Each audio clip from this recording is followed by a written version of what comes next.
Eu recebo com muita alegria aqui o deputado Eduardo Botelho, presidente do Poder Legislativo de Mato Grosso, inclusive dizendo que o deputado Eduardo Botelho reforça agora a transmissão da Rádio Capital FM, porque nós estamos transmitindo o programa aqui pela Capital, claro, você nos ouve, estamos transmitindo também pelo Facebook do blog do Antero, claro, você nos vê, e agora está nos vendo também pelo Facebook do deputado Eduardo Botelho, que é presidente da Assembleia Legislativa, e você pode mandar perguntas aqui para o presidente do Poder Legislativo de Mato Grosso. Deputado Botelho, nós estamos aqui com o Mauro Camargo. Primeiro, muito obrigado por atender o nosso convite, por aqui estar, e vamos falar sobre as principais pautas do Legislativo para este segundo semestre. A tal reforma administrativa e o projeto do teto de gastos já chegou na Assembleia? Como é que está a tramitação disso? Bom dia, deputado, prazer recebê-lo aqui. Bom dia Antero, bom dia Mauro, bom dia a todos os ouvintes da Rádio Capital. Não chegou ainda, Antero. Nós tivemos uma reunião com o governador na segunda-feira, ele foi na minha casa tomar um café cedo e nós marcamos uma reunião para hoje à noite para discutir todos esses assuntos com a base aliada, inclusive vai ser lá na minha casa, para nós afinarmos todos esses gargalos que estamos tendo e alguns desentendimentos, eu diria assim, entre a base e o governo. Mas ele já... o que está pegando no projeto? Ele deu uma entrevista aqui dizendo o seguinte: a Assembleia precisa dizer que uma das coisas que está pegando é que eles não querem reduzir em 15%, é isso, né, mano? O duodécimo. Que vocês não aceitam reduzir em 15% o duodécimo. Na verdade, ele já teve essa redução do duodécimo na Assembleia, na medida em que de 2015 para cá que houve, nós reajustamos de 2014 para 2015 4%, a inflação foi algo em torno de 10%. Nós assumimos o custo que era pago pelo governo do estado e assumimos pela Assembleia, algo em torno aí de 80 milhões. Então, já houve sim essa contribuição da Assembleia e reduzir hoje seria praticamente impossível. Tá. E esse projeto já foi mostrado para a base?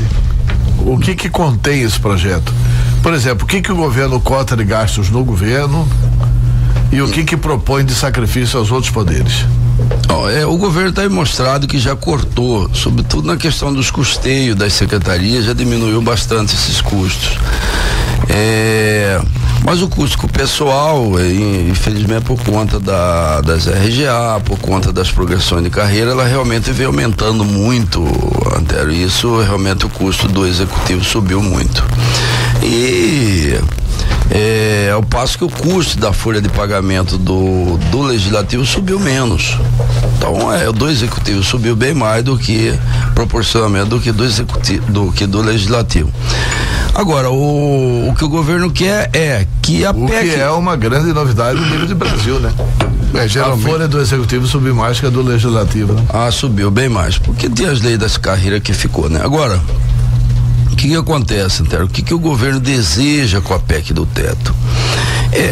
Que haja um crescimento real da arrecadação e esse crescimento real não seja passado para os poderes, para dar uma folga, para tocar as obras, que nós até concordamos com isso, mas desde que haja um limite, não podemos fazer 10 anos sem ter uma limitação nisso. Nós concordamos, eu acho que até todos os chefes de poderes concordam com isso. Mas desde que haja uma limitação nesse crescimento, não pode, por exemplo, crescer nós vamos discutir isso, 20%, 30% real, aí nós temos que rever também a dos poderes.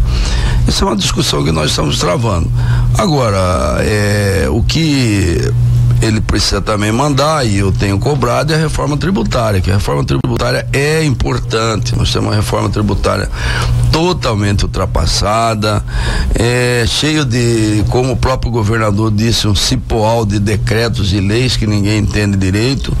Então nós precisamos fazer algo mais moderno e nós estamos esperando também essa reforma. Eu queria saber o seguinte: nessa discussão de redução de gastos dos poderes, é uma discussão complicada, mas tem um aspecto que sempre é evitado, presidente. O senhor é um homem que vem da iniciativa privada, que tem uma outra cabeça, uma outra visão sobre a questão da gestão. e sabe quanto é importante você trabalhar com orçamento, com planejamento, etc. A gente vê o seguinte: o duodécimo hoje é um percentual daquilo que arrecada o Estado. Arrecada X, certo? A Assembleia e outros poderes recebem X. Se arrecada menos que isso, arrecada mais. O problema é o seguinte: por que razão os poderes, tá certo, tem uma discussão, uma legislação constitucional, etc., mas isso pode ser mudado aqui. Por que não há uma discussão sobre uma mudança no critério do duodécimo? Estabelecendo que cada instituição, que cada poder do Estado, judiciário, legislativo, que as instituições, Ministério Público, Tribunal de Contas, tem um orçamento anual fixo, como tem o Executivo, tá certo? Prevendo as suas despesas, e o repasse ficar limitado a isso, porque toda vez que aumenta a arrecadação, a Assembleia, o Judiciário, todo mundo tem um pedágio, pega um pedacinho desse dinheiro, e o Executivo dá também, 17,5% de tudo que entra nos cofres públicos. E o Executivo também. Sim, o Executivo também, mas o Executivo arrecada. Não é que você falou que ficava congelado. Não, o Executivo arrecada, e o Executivo é que tem que fazer as obras, que tem que atender as demandas de saúde, educação, de estrada, de tudo, tá certo?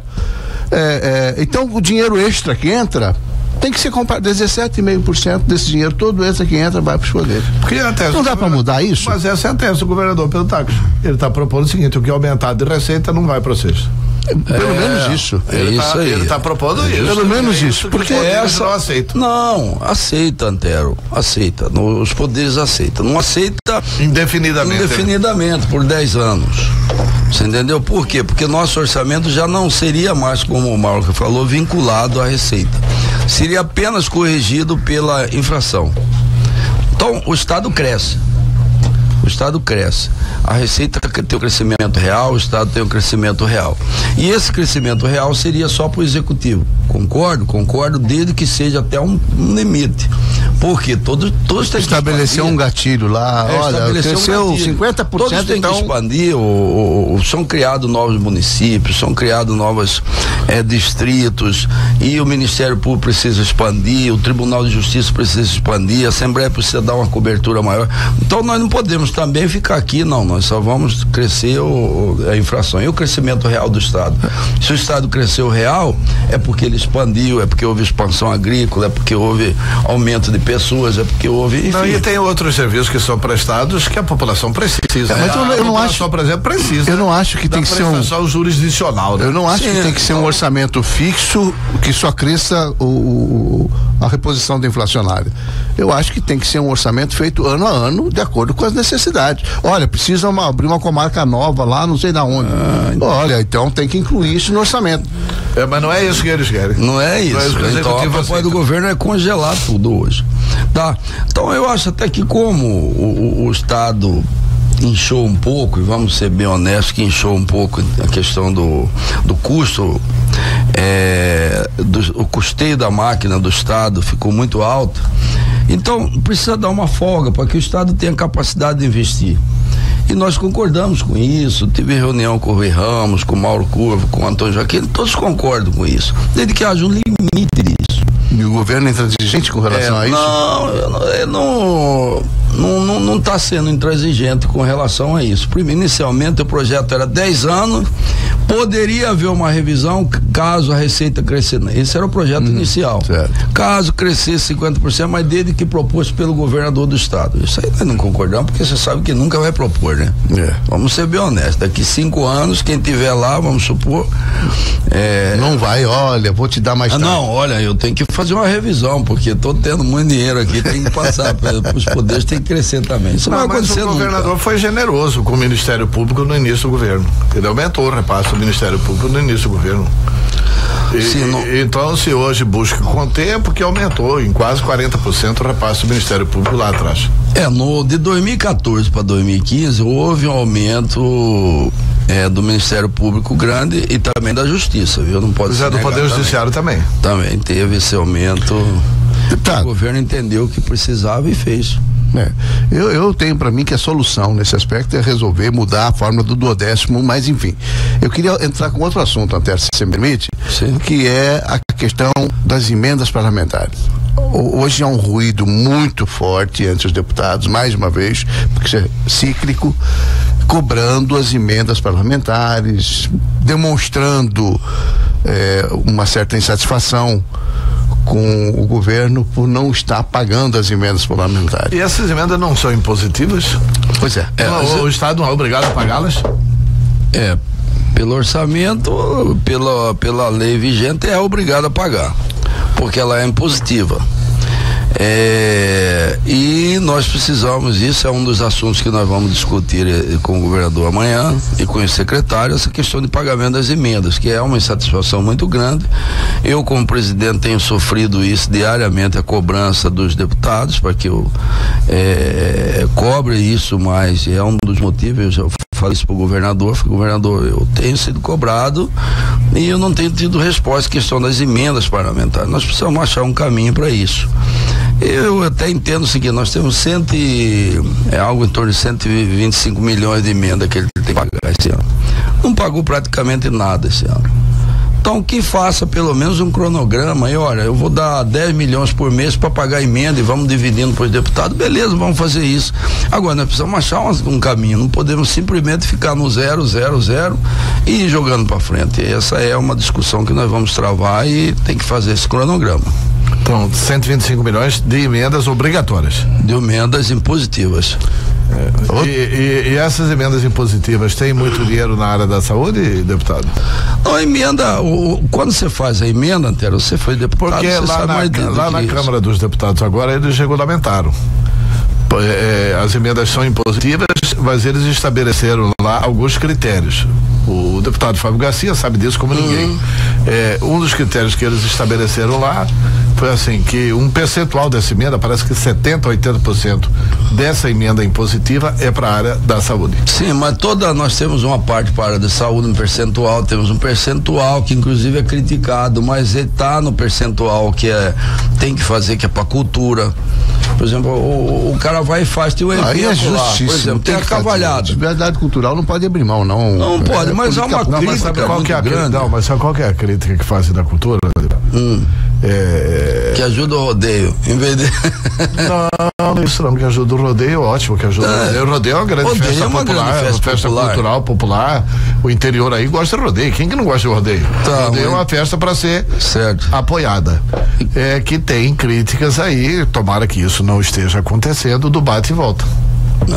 Entendeu? Aí é complicado, né? Aí eu acho que tem que fazer uma denúncia se existe especificamente, então tem que fazer uma denúncia, não criticar generalizado, porque como estão fazendo. Criticar apoio à cultura é uma imbecilidade. É uma imbecilidade, nós não podemos, o cara fala, tá sem saúde, mas por que nós vamos parar com a cultura? Tem coisas que a Assembleia apoiou, que o governo apoiou, que é fruto de emenda, por exemplo, o Natal lá em Chapada dos Guimarães, que foi belíssimo. Você quer qual o exemplo? Qual que é o exemplo que a Assembleia apoiou, que o governo apoiou, que o Mato Grosso hoje enche o peito assim? O Flor Ribeirinho. O Flor Ribeirinho, velho. O Flor Ribeirinho, Antero, até eu quero falar sobre isso. O Flor Ribeirinho nem ia mais viajar, você sabia disso? Não sabia. Não ia. Foram lá na Assembleia Legislativa, esse deputado aqui, Botelho, saía atrás do prefeito Manuel Pinheiro, do governador, junto com a Ana Domingo, porque ela estava chorando que não tinha mais porque eles não iam, porque não tinha dado para sair. Eu saí atrás, conseguimos, a Assembleia ajudou, e aí o governo entrou também, e a prefeitura também. Parabéns, tem uma iniciativa importante. Porque realmente está aí o resultado, agora estão fazendo festa para eles. Tem que fazer, campeão do mundo, né? Agora todo mundo vamos receber. Não, e vamos falar sério. A Turquia, Antero, tem um dos folclores, sobretudo na área da dança, que é um negócio espetacular, corre o mundo, é de todo mundo ficar lá. Puxa, o Flor Ribeirinho foi lá na Turquia disputar com meio mundo e vem de lá o folclórico do mundo. Fantástico. Esse é um título extraordinário para Cuiabá, para Mato Grosso e para o Brasil. Tem que investir em cultura. E tem muitos projetos bons nessa área. Sempre que nós podemos, eu acho que a nossa cultura e o nosso turismo, ele é pouco valorizado. Você quer ver uma coisa? Sai fora daqui, vai comer um peixe, vem comer um peixe aqui. Não tem lugar do mundo. Peixe que existe aqui em Mato Grosso. Eu tenho amigos de Brasília que até hoje eles me ligam e vêm aqui para comer peixe. É verdade. Eles vêm para comer, porque é inigualável o peixe lá de Santo Antônio do Levergé, das peixarias aqui em Cuiabá. Inigualável. E nós temos que vender isso. Isso é um turismo gastronômico que nós temos que olha, eu só queria só fazer mais um comentário, só para não deixar de passar. Esse negócio de Flor Ribeirinha é tão importante. Porque assim, e mostra para a própria população nossa, para a própria sociedade nossa, que às vezes critica os eventos culturais, etc., a importância que tem o nosso folclore, a importância que tem a nossa cultura, né? Quer dizer, respeitada e reconhecida hoje mundialmente. Né? Isso é uma dimensão, eu não sei se as pessoas conseguem perceber. As pessoas de Cuiabá precisam perceber, o Botelho você é cuiabano também, né, Botelho? O Botelho é cuiabano, eu sou cuiabano, as pessoas em Cuiabá precisam perceber, né? Eu que já tenho uma certa idade tenho que falar isso, que nós só fomos capital do Mato Grosso quando o Mato Grosso era uno e a gente achava que seria indivisível. Qual que era a nossa grande diferença para Campo Grande? Era a cultura. A área cultural nossa sempre foi muito mais rica. Cuiabá é um berço extraordinário da cultura. Então eu parabenizo o deputado Botelho e os deputados estaduais por estarem com essa preocupação de preservar a cultura. Até tomara que isso sirva. Mais critiquei o coordenador da campanha do Petox, o Otaviano Pivetta, que queria acabar com a cultura. Eu falei, Pivetta, não dá para acabar com a cultura. Nem com a cultura nossa e nem com a cultura do CTG. E o senhor é prefeito de Lucas do Rio Verde há quanto tempo? Por que o senhor acabou com o CTG aí? Ia querer acabar com a cultura?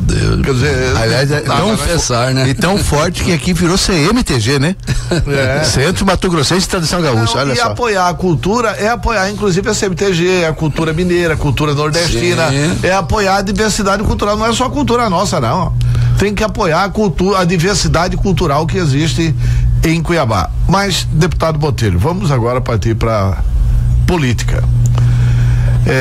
O senhor deu uma declaração que acabou irritando o governador Pedro Taques. O senhor disse que o governo tem hora faz cara de paisagem, né, faz cara de surdo-mudo, e que o governo era incompetente. E ele falou, bom, o Botelho é nosso amigo, se é incompetente, então a incompetência também é dele, porque ele faz parte do governo. E aí, incompetente para lá, incompetente para cá, já fumaram o cachimbo da paz? Não, nós já fumamos o cachimbo da paz, já conversamos e até ele disse isso para mim, falou, acho que você devia ter falado antes também disso, vindo aqui, brigado um pouco mais e talvez, eu acho que nesse aspecto ele tá certo, nós ficamos muito esperando vir de lá e talvez nós temos que fazer uma crítica mais ácida em relação a algumas inércias que realmente tem e não podemos negar que tem. O governo eu tenho falado isso para o governador Pedro Taques, avançou em vários aspectos, especialmente na área de segurança pública, eu acho que melhorou e muito. As obras estão em andamento, as rodoviárias estão andando, as escolas agora estão saindo. Então tem vários aspectos que melhorou o governo. Tem alguns que ainda precisam ser resolvidos, especialmente da saúde, que é um gargalo que está aí que nós temos que ainda resolver. E é uma questão uma discussão mais longa, porque nós precisamos de dinheiro novo e precisamos também ter uma visão talvez diferente do que está tendo aí em alguns aspectos, sobretudo na questão dos hospitais filantrópicos, que eu particularmente não concordo em deixá-los de fora dos repasses. Mas em todas essas discussões foi falado com o governador pessoalmente e ele disse, Botelho, doravante, vamos ter uma conversa mais franca eu e você, quando você tiver as reivindicações você venha direto a mim, não vai mais no secretário e eu chamo o secretário e nós vamos conversar. Eu falei, então pronto, eu quero que as coisas andem, quero que melhore, só isso. Pois essa questão dos hospitais filantrópicos que o senhor citou é uma situação gravíssima, porque os hospitais filantrópicos estão querendo receber, veja bem, o governo parece não conviver bem com a crítica. O que aconteceu para essa patada aí nos hospitais filantrópicos? Para essa pancada aí nos hospitais filantrópicos? Teve uma audiência pública na Assembleia, a deputada Janaína, cumprindo com seu papel de oposição, Eu não concordo, inclusive, com o teor do que ela falou, porque ela está criticando, inclusive, os gastos do governo com publicidade. E gastar com publicidade é obrigação de qualquer ente público para atender um dos princípios da administração pública, mas a crítica dela tem que ser levada pelo menos para análise. Que ela fez a crítica o seguinte: o governo gastou no primeiro semestre 60 milhões com propaganda. Segundo ela, enganosa, mas é problema dela. O enganosa aí é uma adjetivação pelo fato de ser da oposição. E deixa de passar 7 milhões para resolver o problema. O grande problema dos hospitais filantrópicos é 7 milhões de reais. 4 hospitais filantrópicos. Vale a pena criar essa crise toda com esses hospitais filantrópicos e deixá-los sem atender a população? Sem atender UTI e sem atender a cirurgia eletiva, porque não recebe? Você vê que esse é um problema, Antero, só para complementar, é um problema que diz respeito a 2 cidades, Cuiabá e Rondonópolis, cuja gestão do SUS é plena, certo? É a prefeitura que tem que fazer essa gestão. Ô Mauro, o seguinte, eu acho o seguinte: o governador Pedro Taques é um dos mais brilhantes professores de direito do Brasil. O governador Pedro Taques é exímio conhecedor do direito. E ele sabe, e você sabe também, que você estudou direito, que no direito tem um ditado chamado pacta sunt servanda. Quer dizer, o pacto faz lei entre as partes. Ele celebrou pacto com as instituições. Ele, governador Pedro Taques. Antes do Luiz Soares assumir, mas é o mesmo governo. Ele celebrou acordo com as instituições. As prefeituras têm honrado a parte da prefeitura. O SUS é tripartite. Tem a parte do Estado que precisa realmente contribuir. Então, é uma questão que se não resolver, a discussão toda, eu entendo, Antero, se não resolver, você está colocando. A discussão é assim: você fez um acordo comigo de que vai me pagar 3,5 milhões por mês. Aí depois o Estado chamou os hospitais filantrópicos e falou: não, vamos reduzir para 2,7 milhões. Aí o Estado paga 3 meses e deixa de pagar o resto. Você faz uma transferência voluntária, quer dizer, que não é da sua obrigação, que não faz parte do recurso tripartite. Fez acordo, deixou de ser voluntário. E aí vira obrigação, né? A partir do momento que fez o acordo, virou obrigação mesmo. Virou obrigação. Mas olha, eu queria propor aproveitando o deputado tá aqui. Não, mas eu quero a opinião do deputado sobre isso. A minha opinião em relação aos hospitais filantrópicos é que tem que haver sim esse repasse e tem que haver uma negociação disso. Eu vou propor uma reunião com os dirigentes desses hospitais junto com o governo do estado para nós achar uma solução. Eu visitei a Santa Casa, visitei o Hospital do Câncer, o Júlio Miller, e realmente eu saí de lá, Antero, o que eu fiz? Primeira coisa, nós fomos na Assembleia, conversei com os deputados para nós fazer uma doação, e nós doamos da Assembleia Legislativa 2 milhões para a Santa Casa, estamos fazendo 1 milhão para o Hospital do Câncer e 1 milhão para o Júlio Miller, porque realmente, se você vai lá no Hospital do Câncer, você vê a qualidade. Você já foi lá, Antero? Não então você precisa ir, precisa fazer uma visita lá, você, Mauro Camargo, para você conhecer. Nós temos qualidade do atendimento, nós temos um hospital lá que realmente atende um número muito grande de pessoas que está nesse estado de câncer, que é uma das piores doenças que tem. Você vai na Santa Casa, você vê o tanto de gente que eles atendem lá, então, não tem como nós dizermos hoje que nós não vamos trabalhar com esses hospitais. Então, eu não vejo como o Estado continuar hoje sem trabalhar com esses hospitais. Não tem estrutura nenhuma. Porque se o Estado fizesse isso, mas tivesse oferta pública, beleza. O Estado tem oferta mas não pública tem, não tem. Porque essa questão não é isso aqui é da prefeitura, isso aqui é do governo. Olha, tem um cidadão aí que não pode ficar como marisco aí, que é o povo. Né?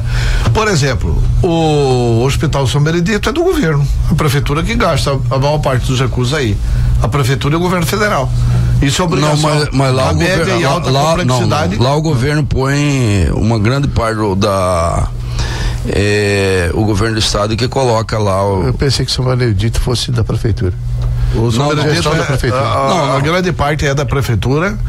Mas o governo põe uma grande parte e agora estão trabalhando lá para fazer cirurgia cardíaca e vai ficar o governo que vai arcar com todo esse custo. É porque a BE de alta complexidade é estadual, né? Mas olha, deixa eu trazer essa discussão para uma situação que envolve a Assembleia e que envolve uma decisão legislativa, tal, no sentido de se ter recurso novo. Porque o senhor bem lembrou aqui no início da sua conversa, nós estamos trabalhando, mas não adianta, o Estado está exaurido do seu ponto de vista financeiro. Ou a saúde vai ter recurso novo, ou os problemas vão continuar. Vai ter que, o lençol é curto, puxa para um lado, puxa para outro, o dinheiro vai faltar sempre. Então, ou o pé, a cabeça vai ficar fora. Alguma coisa vai ficar fora. Então é o seguinte, por que razão, de verdade, deputado, por que razão não se pega o FETAB, que é o único recurso limpo que tem o Estado? Não tem outra fonte. Não tem outra fonte para investimento. Porque o FETAB era assim, o Antero lembra bem, era estradas e habitação, certo? Por que não pega aquilo que era da habitação? Esquece, FETAB, combustível, FETAB, tudo é um FETAB, acabou. Esse negócio de ficar dividindo, FETAB, setorizando, porque não, esse dinheiro aqui vai pra minha estrada, esse vai pra a estrada do fulano, não dá. Não dá. Então assim, a arrecadação tem que ser uma só, acabar com isso. 80% para a estrada e 20% para a saúde. Acaba o problema da saúde? A gente, o que não dá os 80%? Porque agora a prefeitura não aceita, as prefeituras não aceitam porque o dinheiro tem que vir para mim, porque eu que tenho que mexer. O outro não aceita porque não, eu que contribuo, eu quero que seja só na estrada para eu carregar a soja. Gente, o que é mais importante? Asfalto ou saúde pública? E dentro desse dinheiro que vai para a saúde, por que não tira esses 17,6% de um determinado FETAB, que dividiram tanto FETAB que a gente não sabe mais o que é, que vai para os poderes? Todos do FETAB. Todos os 100%, 17,5% vai para os poderes. Quer dizer, não é verdade. Não é verdade? Não. Então explica aí para nós. O único que vai para os poderes é só o FETAB do combustível. Por que vai para os poderes? Porque na verdade o FETAB do combustível não é o produtor que paga, Antero, você sabe disso. Ele é retirado do ICMS. Na medida que você paga o FETAB, é creditado como ICMS para ser redistribuído. Então ele é do ICMS. Do combustível então vai 17,5%. Do combustível só, dos outros não vai. É do combustível que vai 17,5%. Os outros não vai para os poderes. E, na verdade, nós temos que ser bem franco em dizer, na verdade, o governo já está usando parte do FETAB. Ele está usando tanto para a saúde como para completar a folha de pagamento. O governo pode usar até 30%, pela lei federal que foi aprovada, ele pode desvincular para essa crise até 30% de todos os fundos. E ele está fazendo isso com certeza.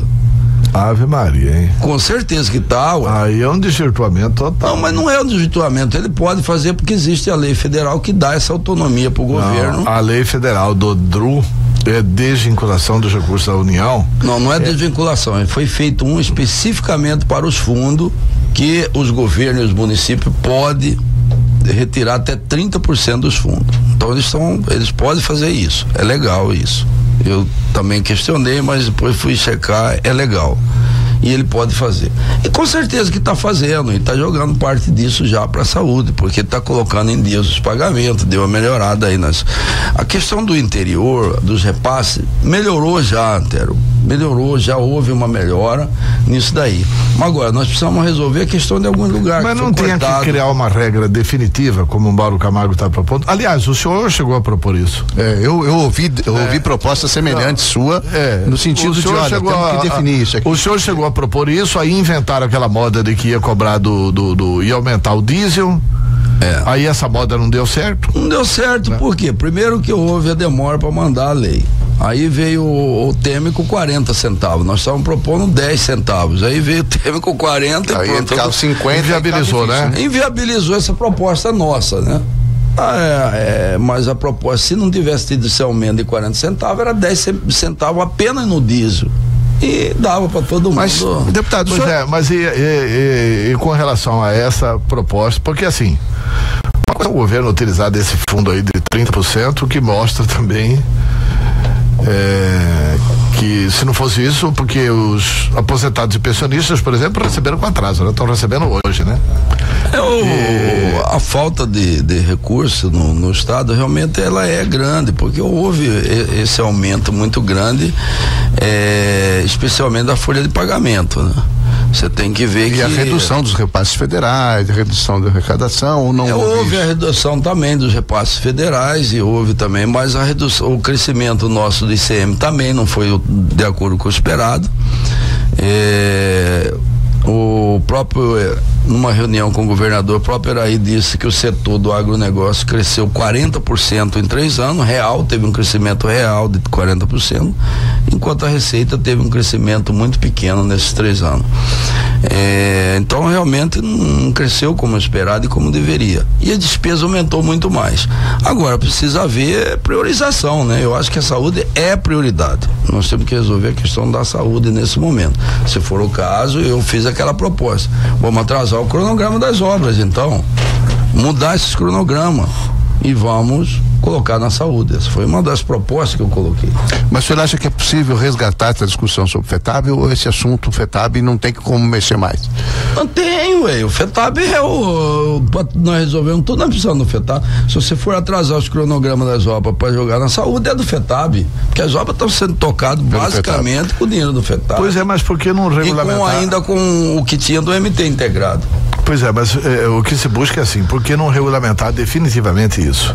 Vamos supor, 85% do FETAB fica definitivamente para a estrada, pronto, atendeu aqui o agronegócio, e 15% fica definitivamente para a saúde. E quanto para ajudar e para contribuir no caso da folha de pagamento? Nada.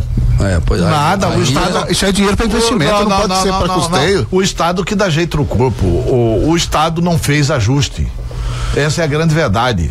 O Estado não fez ajuste. E eu falo aqui uma série de coisas que o Estado podia fazer que não faz. Por exemplo, por que não extinguir a Secretaria das Cidades? Eu sou amigo do Wilson Santos, acho o Wilson um bom secretário. Aliás, a Secretaria das Cidades nada mais é do que a do interior que o Dante extinguiu.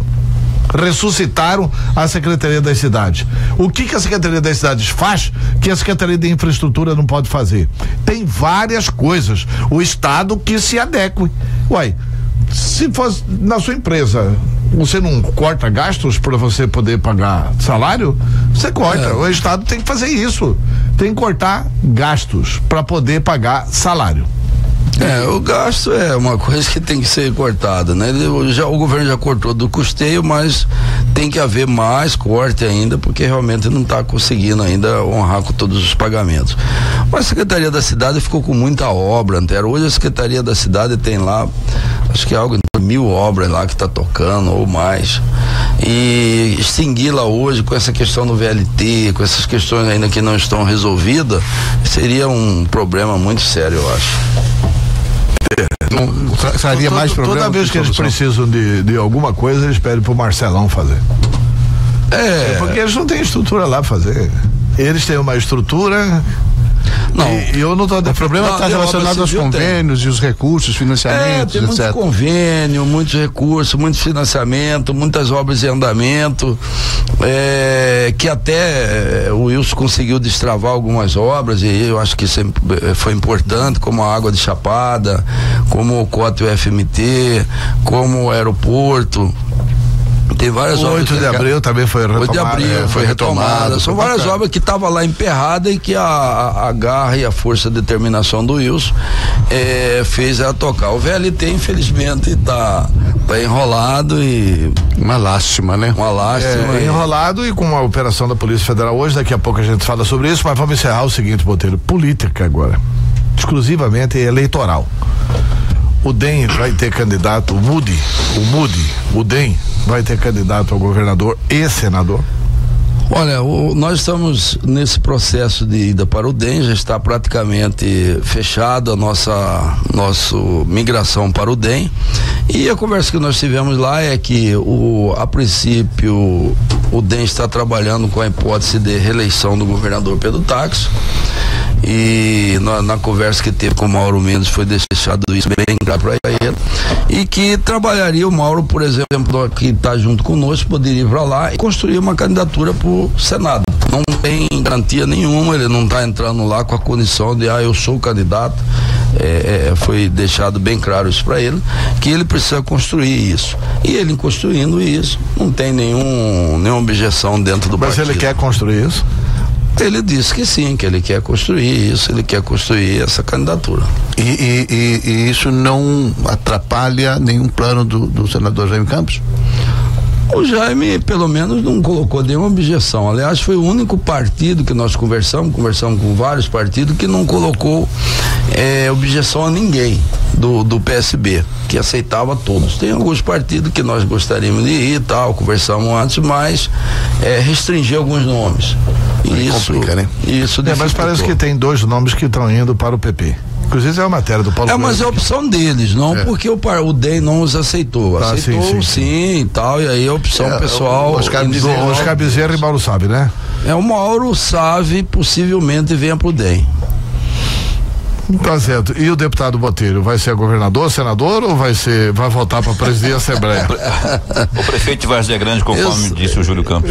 Eu sou candidato à reeleição a deputado e estou satisfeito como deputado e quero continuar lá ainda por mais um mandato. Quero aprender mais um pouco do legislativo. Presidente Eduardo Botelho, muito obrigado pela entrevista e ajuda a resolver essa crise da saúde. Vamos mexer com esse espetáculo? Vamos sacudir esse espetáculo. Tá bom?